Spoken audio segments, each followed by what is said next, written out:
Hey everyone, my name is Astha Chauhan. Welcome to the Tutorialspoint. In the previous video, we have learned all about the k-means clustering, and in this video, we are going to talk about hierarchical clustering. So let's see what's in for you in this video. In this video, we are covering what is clustering, what is hierarchical clustering, types of hierarchical clustering, how to decide the group of clusters, what are the applications of hierarchical clustering, and at the end, what are the advantages and disadvantages of the hierarchical clustering. Before moving to the hierarchical clustering, first let's talk about what is clustering. Clustering is the process of dividing the data set into groups, which consist of similar data points. Let's understand this with an example.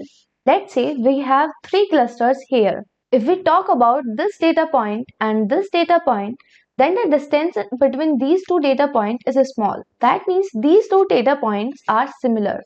And if we talk about this data point and this data point, there is a distance between these two data points. That means there is dissimilarity between these two data points. And if we talk about this data point and this data point, then there is more distance between two data points. That means these two data points are more dissimilar. From here, we can conclude that the two data points that are closer to each other are similar to each other, and two data points that are far away from each other are dissimilar with each other. Now next, let's move to the hierarchical clustering. So what is hierarchical clustering? It is also known as HCA, Hierarchical Cluster Analysis. Is a method of cluster analysis in which we built a tree-like structure on the basis of similarity and dissimilarity. So basically in this we are making a tree-like structure that is called dendrogram on the basis of similarity and dissimilarity. Now next, let's move to the types of hierarchical clustering. There are two types of hierarchical clustering. First is agglomerative and second is divisive. First, let's talk about agglomerative clustering. So it is also known as AGNES. That means agglomerative nesting hierarchical clustering. And it is a bottom to up approach. Means in this we are making clusters from bottom to the up until we get a single cluster. Let's understand this with an example. Here is a graph and there are some points plotted on this graph. When we observe this graph, we can say that point 6 and point 5, P5 and P6 are closer to each other. So we will put them into a single cluster, that is this one. And we can also observe that P3 and P2 are closer to each other. That means they are similar to each other. So we will put them into a single cluster, that is this one. Again, we can observe that this point P4 is closer to the cluster P5 and P6. So we will cluster the P4 with the point P5 and P6. That means this one. And here also we can observe that P1 is closer to P2 and P3. So we will cluster them into this cluster.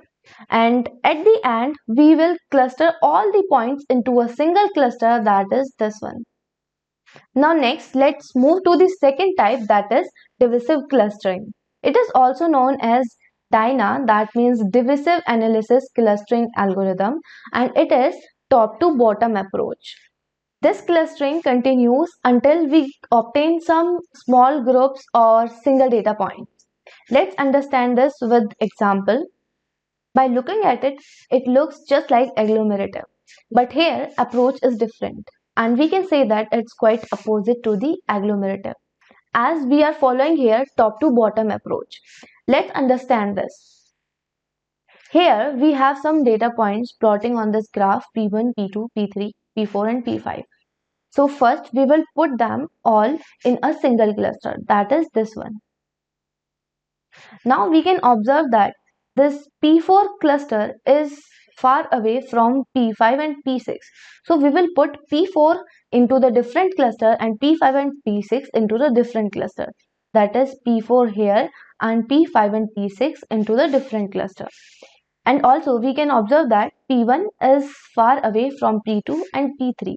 So we will put P2 and P3 into a single cluster and P1 into some separate cluster. P1 here, P2 and P3 into a single cluster. And after that, we will separate all the data points P1, P2, P3, P4, P5, P6.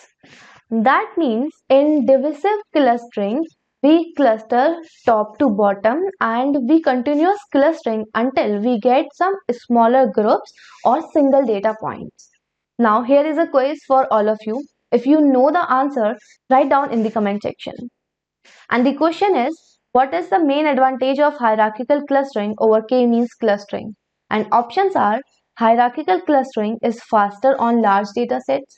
Second is, hierarchical clustering does not require specifying the number of clusters in advance. Third is, hierarchical clustering always produces better clustering results. And the fourth one is, hierarchical clustering works well with non-numeric data. After understanding the way we are clustering into the hierarchical clustering, now the question arises, how to decide the group of clusters? Let me tell you, we make the groups of clusters on the basis of similarity. It could be single linkage, complete linkage, or centroid linkage. And this similarity is obtained by calculating the distance between two data points, and this distance is calculated by some methods like Euclidean method, Manhattan method, etc.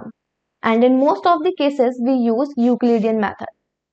Now let's talk about what are the applications of hierarchical clustering. Hierarchical clustering used in taxonomy, biological classification of animals or plants kingdom. It is also used in tracking viral outbreaks. It is also good in clustering crime sites in the cities and segmenting the customers. Now let's discuss the advantages of the hierarchical clustering. Hierarchical clustering is easy to implement and understand. No prior information is required about the number of clusters, as we are making the cluster on the basis of similarity and dissimilarity in this. Outliers can be detected with the help of dendrogram. It is deterministic and more predictable. There are some disadvantages also of hierarchical clustering. So let's discuss them. First is, it is not suitable for large data sets. It is also observed that there is a difficulty in handling different size clusters. It is sensitive to outliers and noise in the dataset. That was it for this video. We have already covered the supervised machine learning algorithm part, in which we have covered KNN, decision tree, linear regression, support vector machine, random forest, naive Bayes, logistic regression, and in unsupervised machine learning part, we have already covered k-means clustering, hierarchical clustering in this video obviously. And in the next video, we are going to talk about PCA, principal component analysis. So stay tuned with Tutorialspoint. Thanks for watching and have a nice day.